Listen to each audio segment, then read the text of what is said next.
ঝিঙ্গে ও আলু দিয়ে নিরামিষে দারুণ কিছু রেসিপি বানাতে মন চাইলে এই রেসিপিটা বাড়িতে বানিয়ে দেখতে পারেন। নমস্কার, আমি রুমি। আপনাদের সবাইকে আবারও একটা দারুণ স্বাদের রেসিপিতে স্বাগত।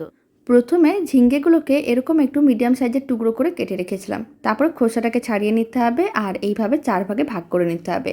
আর এরকমই ছোটো ছোটো টুকরো করে কেটে নিতে হবে। একটা মিক্সির জারের মধ্যে কিছুটা পরিমাণ নারকেলের টুকরো অল্প একটু জল দিয়ে খুব ভালো করে পেস্ট করে নিয়েছিলাম। কড়াইতে অল্প একটু সর্ষের তেল দিয়ে দিলাম আর দিয়ে দিলাম শুকনো লঙ্কা, আদা বাটা, হলুদ গুঁড়ো। তারপরে দিয়ে দিচ্ছি কেটে রাখা আলুর টুকরো আর দিয়ে দিলাম ঝিঙ্গের টুকরো। নাড়াচাড়া করে হালকা করে একটু ভেজে নিতে হবে।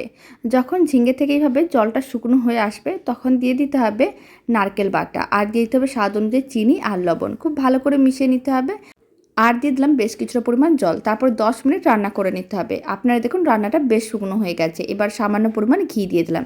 ঘিটাও খুব ভালো করে মিশিয়ে নিতে হবে, তাহলেই রেডি হয়ে যাবে দারুণ এই রেসিপি।